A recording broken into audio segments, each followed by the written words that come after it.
Bhavagunistam Nirvisha Sajjanapriya Vaisesika Sarvabhavanshi All glories to His Divine Grace, Siddha Babaji, Jagannāth Dās Bābājī Mahārāj, who comes in the line of Baladev Vidyabhūsan, whose disciple was Uddhava Dās Bābājī, and under him was Madhusudana Dās Bābājī, and then comes Jagannāth Dās Bābājī, who had many disciples. He lived for many years in Suryakund in Vrindavan and performed his bhajan there.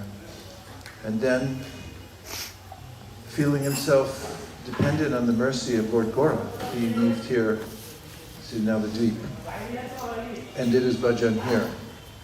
And subsequently he would spend 6 months in Vrindavan and 6 months here in Navadvip. There's a way in which our entire movement has this 6 and 6 mixture or division, because Yata Yata Gaura Padara Vindeta Bhaktin Krita Punya Rashi Tatato Sarpata Ritikasmad Radam Padam Boja Siddhambu Rashi. As we know from the Shastra that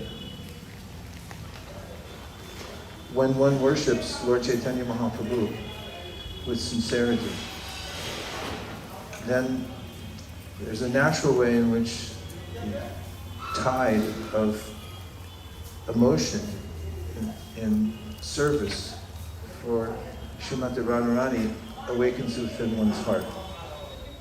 The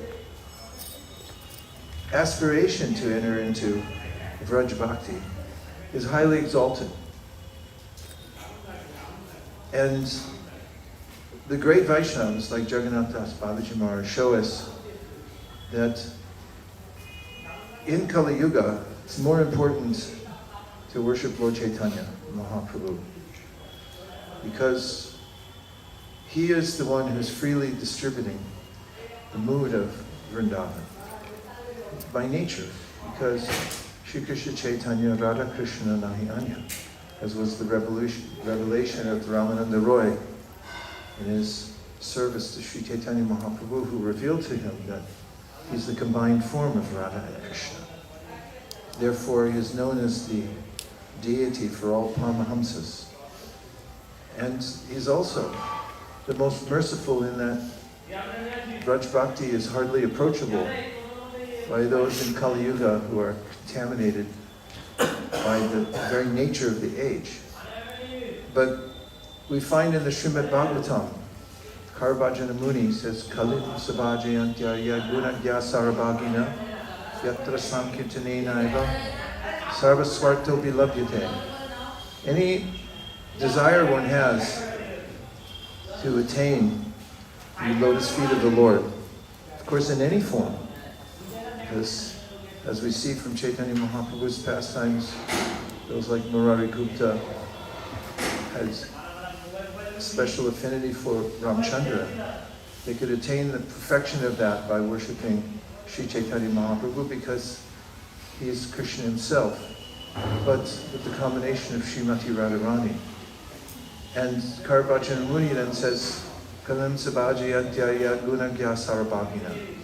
Those who know this secret, they're the most intelligent. They're the ones who know the essence and the means for attaining perfection of life.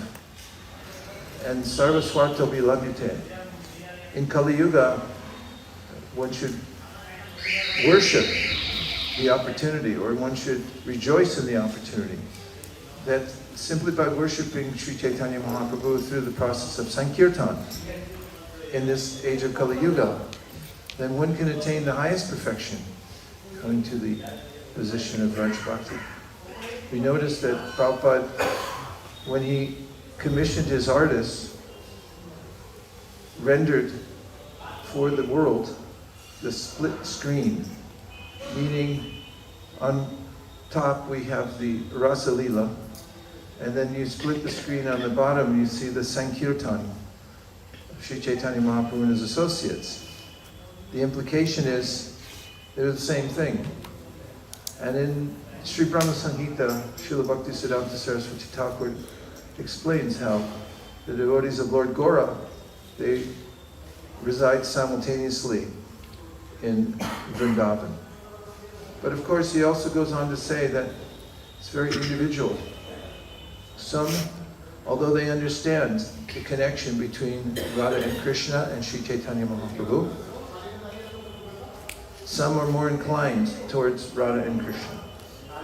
Some are more inclined towards Lord Gaurāṅga, like our Jagannāth Dās Bābājī Mahārāj. And some are inclined towards both simultaneously. Such is the individual nature of bhakti, that every soul has a unique relationship with Krishna in a particular way in which he or she wants to worship the Lord. Jagannāth Dās Bābājī Mahārāj lived to 140 years old. He performed severe austerities, and most importantly, he was the inspiration for Srila Bhaktivinod Ṭhākur, who had come into the teachings of Sri Chaitanya Mahaprabhu apparently by the Lord's mercy in a search for the unifying philosophy that would bring people of all faith all over the world into unity. And then when he met Jagannāth Dās Bābājī Mahārāj, his complete faith in the process of Sri Chaitanya Mahaprabhu and the means to attain perfection was revealed through this Siddha Mahātmā, a perfected Vaishnava, Siddha Mahātmā. And therefore, Bhaktivinod Ṭhākur propagated the title for Jagannāth Dās Bābājī Mahārāj, Sarvabhauma, meaning that he was the king of all the Vaishnavas. This is important in the world, that there is the available association of the topmost devotees who by their inspiration others can follow the path of devotional service and understand the essence of it. So Jagannāth Dās Bābājī Mahārāj, in his teachings to his disciples, had given some specific points. One of them was that he stressed chanting japa. And he said that you should be consistent in your japa. So consistent that even if your life happens to be in peril one particular day, week, month, or year, you should finish your rounds. That's seemingly simple proposition or instruction that he gave to his disciples. But if one adheres to it, one finds that life changes around us so rapidly and our minds can be so vehemently opposed to worshiping Krishna that maintaining that standard of consistency is demonstrative of one's deep faith. He also said that in this Kali Yuga age, he opined that Krishna is for Dwapara Yuga. He said Kali Yuga, the emperor is Lord Caitanya and Nityānanda, the emperors of Kali Yuga. And that it's more important, he said, to chant the name Sri Krishna Chaitanya Prabhu Nityānanda Shri Advaita Gadadhara Shivasari Gaur Bhaktivinoda than even to chant Hare Krishna, Krishna Krishna, Hare Hare. Hare Rama, Rama Rama, Hare Hare. And we see in other Vaishnavas this bias towards Lord Nityānanda and Lord Caitanya. And this was the bias of Sarvabhauma, Jagannāth Dās Bābājī. So Bhaktivinod Ṭhākur had come to see the Siddha Mahātmā and received many important instructions from him. And around those instructions for worshipping Lord Caitanya Mahāprabhu in the age of Kali Yuga, he had passed them on to his followers and disciples. And therefore this particular place is our home. Home is where the heart is. And the mood of bhakti that we've received through our disciplic succession and continue to receive today comes from the great souls, and very specifically Jagannāth Dās Bābājī Mahārāj, who gave us this strong emphasis on worshipping Nityānanda and Gaurāṅga in the age of Kali in order to come to the perfection of life, not to approach Krishna directly, but to go through the mercy of Lord Caitanya. And for that, I'll continue reading the translation to the Nityānanda Ashtakam. I'm on number 2.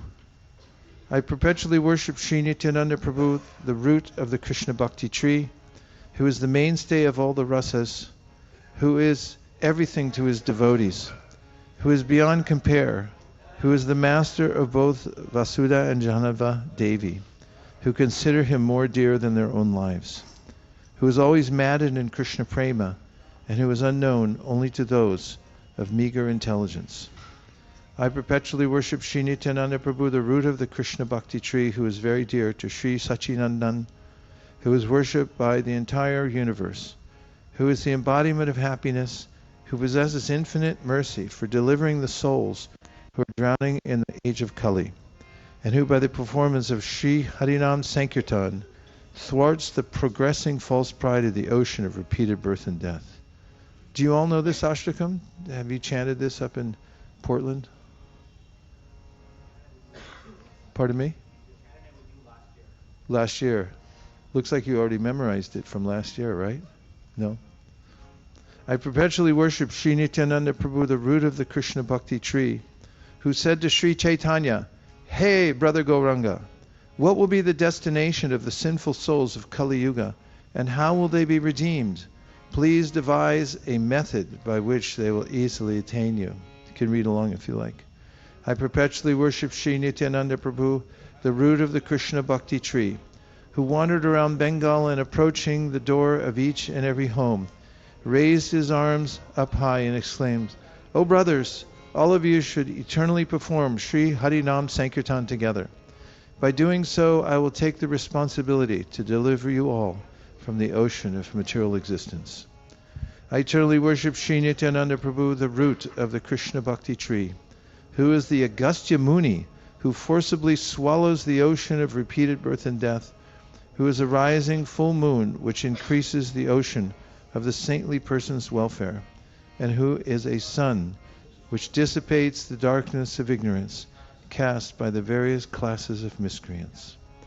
I eternally worship Sri Nityananda Prabhu, the root of the Krishna Bhakti tree, who wandered on every path in Bengal, dancing, singing, and calling out, "Hari Bol, Hari Bol," and who lovingly bestowed merciful sidelong glances upon those who were not compassionate to even their own selves.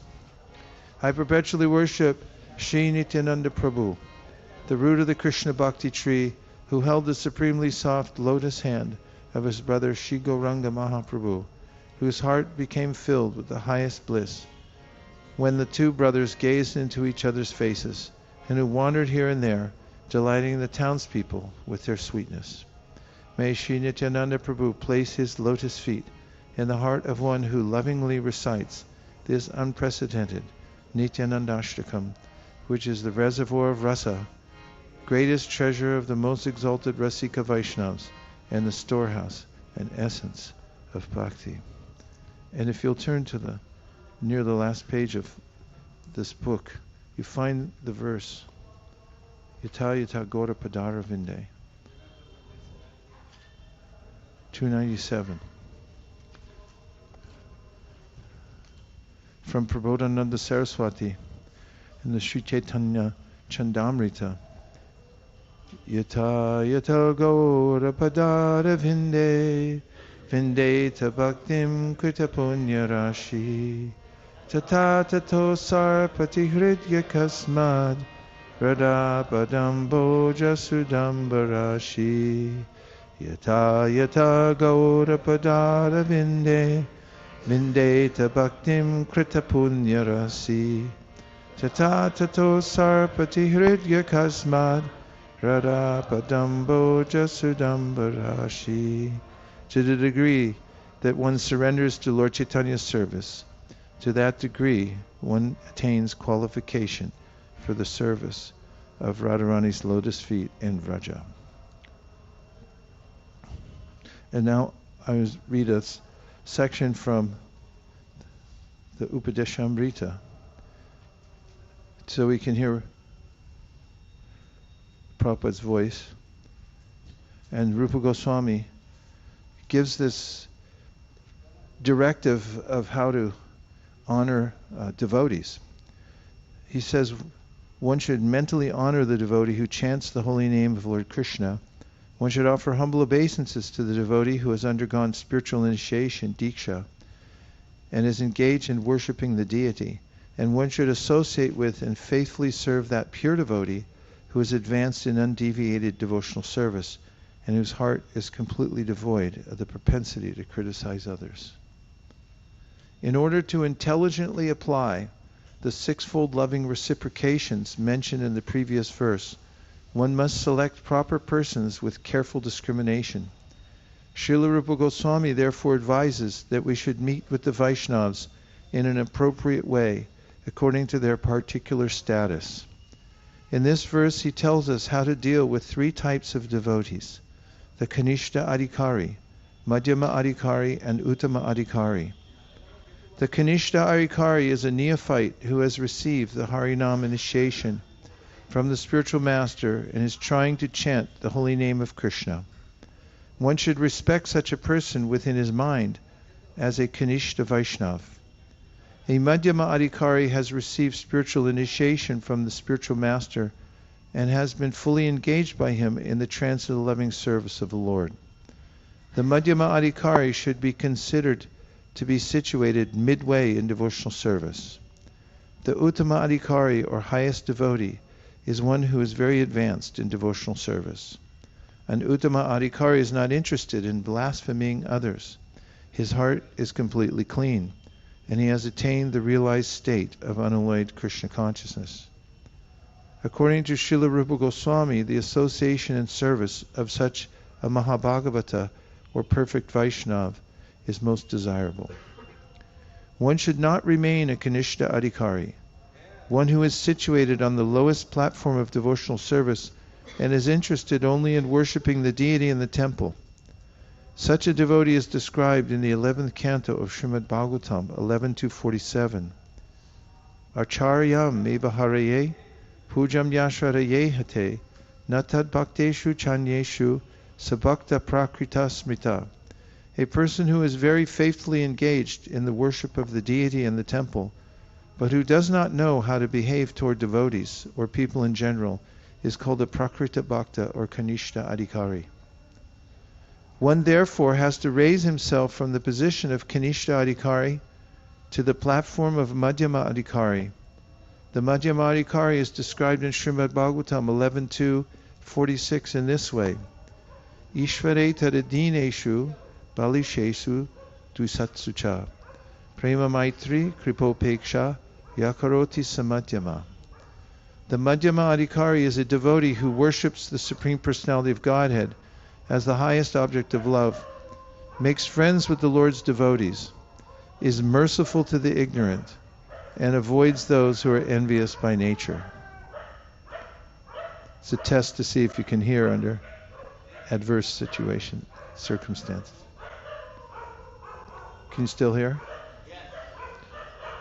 This is the way to cultivate devotional service properly. Therefore, in this verse, Srila Rupa Goswami has advised us how to treat various devotees. We can see from practical experience that there are different types of Vaishnavas. The Prakrita Sahajas generally chant the Hare Krishna Maha Mantra yet they are attached to women, money, and intoxication. Although such persons may chant the holy name of the Lord, they are not yet properly purified. Such people should be respected within one's mind, but their association should be avoided. Those who are innocent but simply carried away by bad association should be shown favor if they are eager to receive proper instructions from pure devotees. But those neophyte devotees who are actually initiated by the bona fide spiritual master and are seriously engaged in carrying out the orders of the spiritual master should be offered respectful obeisances. In this Krishna consciousness movement, a chance is given to everyone without discrimination of caste, creed, or color. Everyone is invited to join this movement, sit with us, take prasad, and hear about Krishna. When we see that someone is actually interested in Krishna consciousness and wants to be initiated, we accept him as a disciple for the chanting of the holy name of the Lord. When a neophyte devotee is actually initiated and engaged in devotional service by the orders of the spiritual master, he should be accepted immediately as a bona fide Vaishnava, and obeisances should be offered unto him. Out of many such Vaishnavas, one may be found to be very seriously engaged in the service of the Lord and strictly following all the regulative principles, chanting the prescribed number of rounds on japa beads, and always thinking of how to expand the Krishna consciousness movement. Such a Vaishnava should be accepted as an Uttama Adhikari, a highly advanced devotee, and his association should always be sought.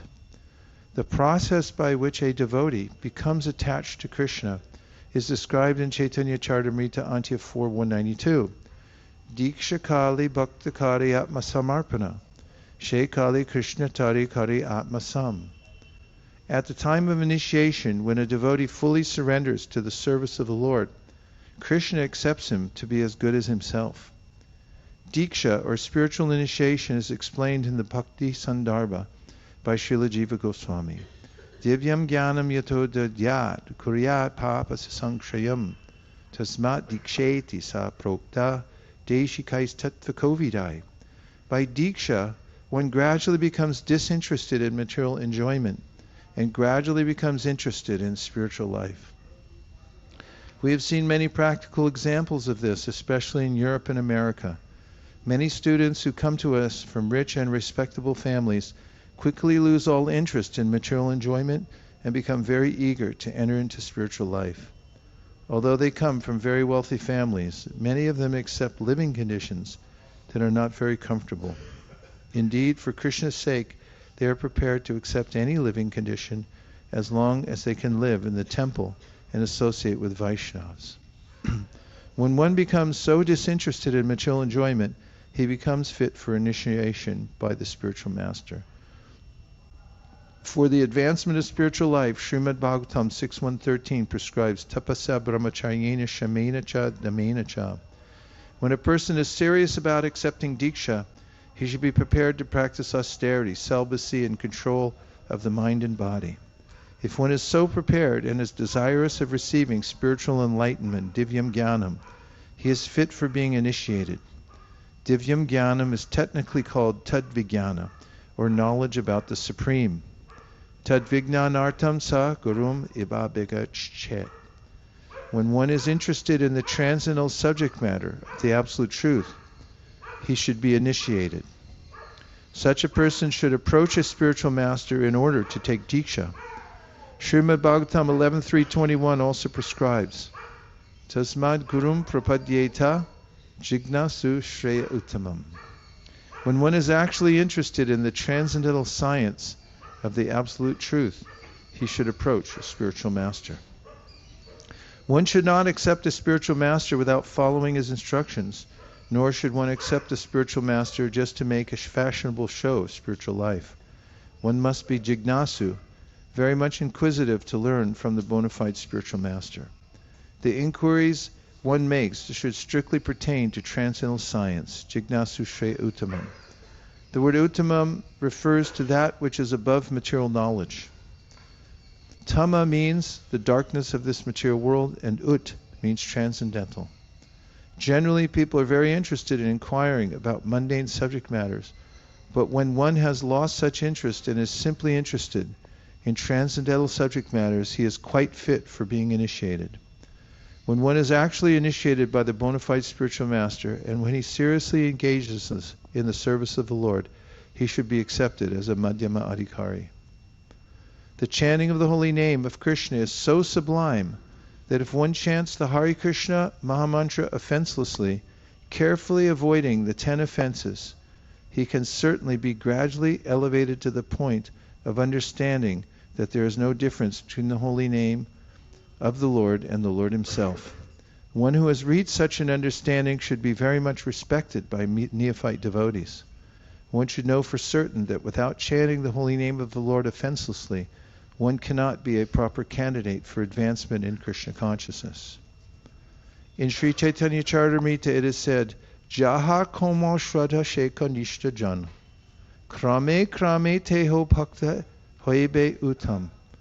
Please pay special attention to the repetition of the word krame krame. It means step by step. Quote, one whose faith is soft and pliable is called a neophyte, but by gradually following the process, he will rise to the platform of a first-class devotee, that is an Uttama Adhikari. Everyone begins his devotional life from the neophyte stage, but if one properly finishes chanting the prescribed number of rounds of Harinam, he is elevated krame krame, step by step, to the highest platform, Uttama Adhikari. The Krishna consciousness movement prescribes 16 rounds daily because people in the Western countries cannot concentrate for long periods of time while chanting on beads. Therefore, the minimum number of rounds is prescribed. However, Śrīla Bhaktisiddhanta Saraswati Ṭhākur used to say that unless one chants at least 64 rounds of japa, 100,000 names, he is considered fallen, patita. According to his calculation, practically every one of us is fallen. But because we are trying to serve the Supreme Lord with all seriousness and without duplicity, we can expect the mercy of the Lord, Sri Caitanya Mahāprabhu, who is famous as Patita Pavana, the deliverer of the fallen. When Srila Satyaraj Khan, a great devotee of Sri Caitanya Mahāprabhu, asked the Lord how a Vaishnav could be recognized, the Lord replied, Prabhu kahe, jar mukhe shun akbar, Krishna nam she puja shreshta shabakar. If one hears a person say even once the word Krishna, that person should be accepted as the best man out of the common group. Lord Caitanya Mahaprabhu continued, Ataiva jar mukhe ak Krishna nam she ta Vaishnava kahiya tahar saman. One who is interested in chanting the holy name of Krishna, or who by practice likes to chant Krishna's names, should be accepted as a Vaishnava and offered respects as such, at least within one's mind. One of our friends, a famous English musician, has become attracted to chanting the holy names of Krishna, and even in his records he has several times mentioned the holy name of Krishna. At his home he offers respects to pictures of Krishna and also to the preachers of Krishna consciousness. In all regards, he has a very high estimation of Krishna's name and Krishna's activities. Therefore, we offer respects to him without reservation, for we are actually seeing that this gentleman is advancing gradually in Krishna consciousness. Such a person should always be shown respect. The conclusion is that anyone who is trying to advance in Krishna consciousness by regularly chanting the holy name should always be respected by Vaishnavas. On the other hand, we have witnessed that some of our contemporaries, who are supposed to be great preachers, have gradually fallen into the material conception of life because they have failed to chant the holy name of the Lord. While giving instructions to Sanatana Goswami, Lord Caitanya Mahaprabhu divided devotional service into 3 categories. Shastra yukte nahi jhane, dhrida shadavan, madhyama adhikari she mahabhagyavan. A person whose conclusive knowledge of the Shastras is not very strong, but who has developed firm faith in chanting the Hare Krishna Maha Mantra, and who is also undeterred in the execution of his prescribed devotional service, should be considered a Madhyama Adhikari. Such a person is very fortunate. A Madhyama Adhikari is Shraddhavan, a staunchly faithful person, and he is actually a candidate for further advancement in devotional service. Therefore, in the Chaitanya Charitamrita it is said, Shadhavan jan hoy bhakti adhikari uttam madhyam kanishta shraddha anusari. One becomes qualified as a devotee on the elementary platform, the intermediate platform, and the highest platform of devotional service, according to the development of his shraddha, faith. Again in Chaitanya Charitamrita, it is said, Shraddha Shabdi Bishwas Kahi Sudrida Nishchoy Krishna Bhakti Koilig Sarva Karma Krita Hoy. By rendering transcendental service to Krishna, one automatically performs all subsidiary activities. This confident, firm faith favorable to the discharge of devotional service is called Shraddha. Shraddha, faith in Krishna, is the beginning of Krishna consciousness. Faith means strong faith. The words of Bhagavad Gita are authoritative instructions for faithful people, and whatever Krishna says in Bhagavad Gita is to be accepted as it is, without interpretation. This is the way Arjuna accepted Bhagavad Gita. After hearing Bhagavad Gita, Arjuna told Krishna, Sarvametadradham manye yanmam vadasi keshava. O Krishna, I totally accept as truth all that you have told me. This is the correct way of understanding Bhagavad Gita, and this is called Shraddha. It is not that one accepts a portion of Bhagavad Gita according to his own whimsical interpretations, and then rejects another portion. This is not Shraddha. Shraddha means accepting the instructions of Bhagavad Gita in their totality, especially the last instruction, Sarvadharman parityaja mamekam sharanam vraja. Abandon all varieties of religion and just surrender unto me. When one becomes completely faithful in regard to this instruction, one's strong faith becomes the basis for advancing in spiritual life. When one fully engages in chanting the Hare Krishna Maha Mantra, he gradually realizes his own spiritual identity. Unless one faithfully chants the Hare Krishna mantra, Krishna does not reveal himself. Sevan mukhi jivhado swayameva sparatyada.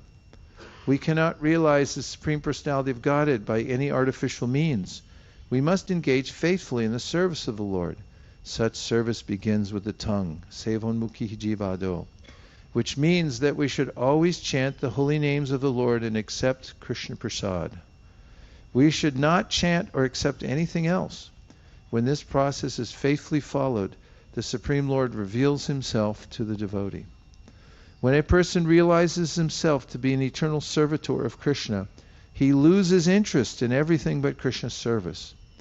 Always thinking of Krishna, devising means by which to spread the holy name of Krishna, he understands that his only business is in spreading the Krishna consciousness movement all over the world.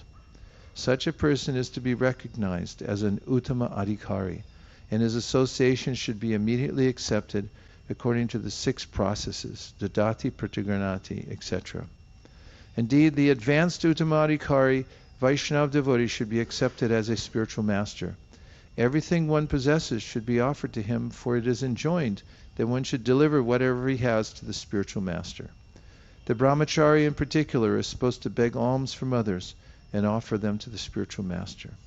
However, one should not imitate the behavior of an advanced devotee or Mahabhagavata without being self-realized, for by such imitation one will eventually become degraded. In this verse, Śrīla Rupa Goswami advises the devotee to be intelligent enough to distinguish between the Kanishta Adhikari, Madhyama Adhikari, and Uttama Adhikari. The devotee should also know his own position and should not try to imitate a devotee situated on a higher platform. Śrīla Bhaktivinod Ṭhākur has given some practical hints to the effect that an Uttama Adhikari Vaishnava can be recognized by his ability to convert many fallen souls to Vaishnavism. One should not become a spiritual master unless he has attained the platform of Uttama Adhikari.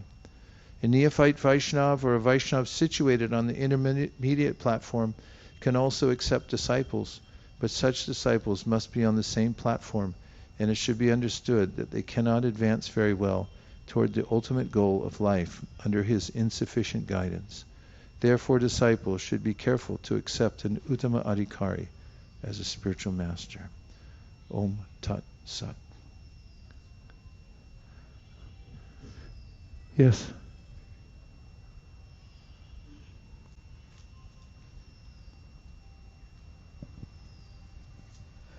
Is there a difference between an Uttamadhikari and a pure devotee? Prabhupada's definition, and definitions of Uttam, Madhyam, and Kanishta vary from Shastra to Shastra. You'll find in some Shastras the definition varies from others, but as far as a pure devotee goes, Prabhupada's definition was something very liberal. Once there was a sort of a schism in ISKCON. There was a devotee who joined ISKCON who already had disciples. And he was a sort of a self-made guru who lived on an island somewhere. And he had many followers because he was kind of a yogi, a wise person. And when he got Prabhupada's books, he decided that he should surrender everything to Prabhupada. And that included all his disciples. There was a huge influx of devotees at that time because he came and he told everyone, just accept Prabhupada.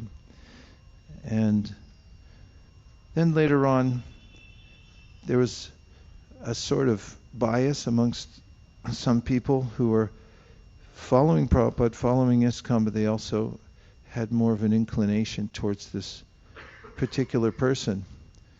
And they developed an opinion that he was better than everybody else, and that he was more of a pure devotee, or he was the only pure devotee following Prabhupada. That was the thing. And Prabhupada had written a letter saying that why he is the only pure devotee. He said anyone who's following strictly in the Krishna consciousness movement, they're also pure devotees. Because as Prabhupada defined elsewhere, a pure devotee is one who's strictly following a pure devotee. And he said, so you may say he's the only pure devotee, but I say that all the members here are pure devotees.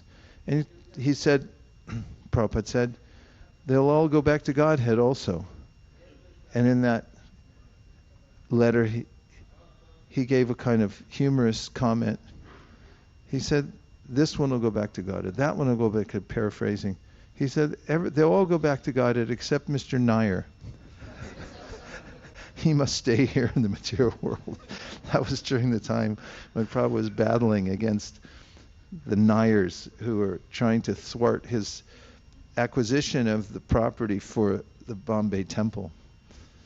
And Prabhupada, in that letter, resisted the idea that exclusively only this person, only that person.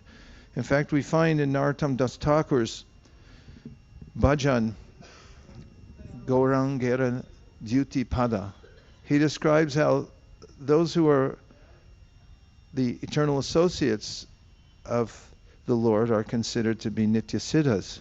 He said, but why only them? He said, even the modern day followers, if someone becomes a dedicated follower of Lord Caitanya Mahāprabhu in the present age, then such persons are also to be considered Nityasiddhas. Iha yasya hare rase karmana manasa gira nikilap yasya vastastu jivan muktasa uchite. If one engages body, mind, and words in the service of the Lord, he's known to be a liberated soul. Nityānanda Dās Bābājī takes it a step further, and Prabhupada mentions it in his purport in the Chaitanya Charitamrita. They're also considered Nityasiddhas. Pure devotees, general wide birth category, green mango, right mango. If you're following a pure devotee, you're a pure devotee. If you have an intention to follow a pure devotee, you're a pure devotee. And api chet sudaracharo bhajate man mananya bhak sadareva samantavyak samyak vyavasito hisa. If somebody even has worldliness in their character, but their intention is to be a pure devotee, then Krishna says, pure devotee. And in the next verse, Sri Prampavati Dharmatma Shashvas Chantim Nakachiti Konteya Pratijanihi Name Bhakti Pranashiti. Krishna says to Arjuna, declare it that such persons with that intention in their heart who are following pure devotees, even if they're messed up right now, they're going to become pure devotees. Declare it, he said, to the whole world so everybody knows it. And Prabhupada goes on in that purport to describe how if one goes on chanting Hare Krishna, just as we heard in this purport, krame, step by step, Prabhupada doesn't say Uttamadhikari is only reserved for those who descend from the spiritual world. or it's a category that's so elite that nobody in the category of Kirata Hunanda Pulinda Pulkasha Bhirashumba Yavana Kasaraya cannot attain such a thing. In fact, just the opposite is stated in Srimad Bhagavatam, that by the power of Vishnu invested in his devotees, anyone who follows a pure devotee is not only considered in the category of pure devotee, but such a person, krame can come from neophyte stage and kanishta to the uttama adhikari stage, especially as defined in today's purport, which is something in a context we can understand. The uttam position here, Prabhupada said, is somebody who comes from the category of the general population, who becomes a kanishta adhikari, then a madhyam by initiation and following, and then by being very serious and becoming steady, and also preaching and considering how to spread Krishna consciousness all over the world, which is one of the elements that Prabhupada considers always in who's an advanced devotee. Then such a person comes to the position of Uttam Adhikari.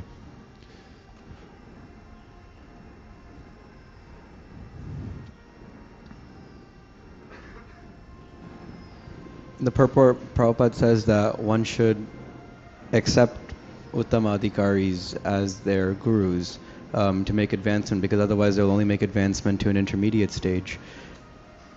If we were to make a more specific definition of it, what would that be? Where it'd be easier for someone like me, where I feel like I don't have some kind of special vision or knowledge of how to judge the character of anyone. How can I do that on my own? You need verifiable evidence, and Prabhupada gives verifiable evidence. If I say, yesterday I was dancing with Krishna up in my room on the rooftop in the moonlight, prove that I wasn't, what are you going to say? And if somebody has a non-verifiable way of defining an Uttamadhikari and saying the person's always thinking of Krishna, how do you know they're always thinking of Krishna? But Prabhupada very commonsensically in this purport defines for us how to understand what an advanced devotee is. Uttam means not something unimaginable, but just a superior position of devotional service. He defines here as somebody who steadily follows the process that's already meted out by the Acharya. That includes, as he said here, chanting 16 rounds. You say, okay, if they're not chanting 64 rounds, they're not Uttama Adhikari, but Prabhupada didn't say that. He said if they're following, chanting 16 rounds, and he also said, they preach. Is that verifiable? Of course, visible sadhana is very helpful. If you see somebody chanting, I mean, you can't follow them around all day and make sure they pull down their counter beads. But you can see if they're chanting all the time, they're wearing a bead bag and counter beads, and generally it looks like most of them are pulled down. You can understand somebody's in the process of chanting. You can also verify whether somebody's a preacher. And that's what Prabhupada gave. What more can you ask for when defining the character of someone, as we've had this discussion ongoing the last few days, from Madhvacharya, who said they're steady, and you can hear what they say. They're talking about Krishna, nothing else. Therefore, you can ascertain the idea, and Bhaktivinod Ṭhākur adds in, if you can see the effect they have on other people. If such a person is a touchstone, as mentioned in the Chaitanya Charitamrita, that people are coming around and then they say, okay, I think I'll take the devotional service too. He said that could be a clue that you could add into that. That's also verifiable, that people become enlivened and they feel, I want to be a devotee. So these are very commonsensical, straightforward, verifiable symptoms of advanced devotees. And there's a way in which Prabhupada made it very straightforward and not something where you had to have a third eye in order to understand what an advanced devotee means. Oh, 1, 2, 3. And I'm looking to see that the wristwatches are coming out, which means we got to go. So I'm going to give 30-second answers. 1, 2, 3, that's a minute and 30 seconds. Hare Krishna Make Maharaj. your question 10 seconds. I actually had 2 questions, but I'll choose one. What's my understanding? Nityānanda was someone who comes down from the spiritual world to preach or to help the Kanishta Adhikaris and pull them up. But then you mentioned that Uttama Adhikaris are also from the spiritual world and decide to come down. So is there a difference between Nityasiddhas and Uttama Adhikaris? Prabhupada said Siddha is Siddha. There's Sadhan Siddha, Kripa Siddha, Nitya Siddha. But in the ultimate issue, Siddha is Siddha. So it hardly matters in the ultimate issue how one is perfect, although sometimes it's mentioned that somebody is a sadhana and a nitya siddha, like Prahlad Maharaj, as Prabhupada says inconceivably in his purport. But siddha means siddha. That was 30 seconds. Okay. Someone may be very skilled, whether it's shastrically, they might have extensive knowledge, or they may be skilled musically. But how does someone, what is the effect on other people? For example, if someone is performing kirtan or someone is giving a lecture, what is the impact on other people, whether it's positive or negative impact, between someone who is a Kanishta, Madhyama, or Uttama Adhikari?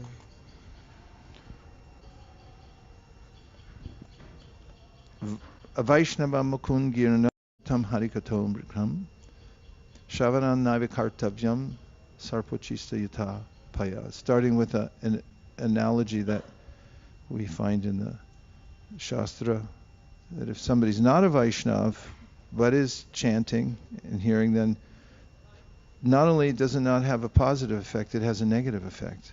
So the degree that one's consciousness is purified, pure, to that degree it has a greater effect, because sound carries consciousness and it's very subtle.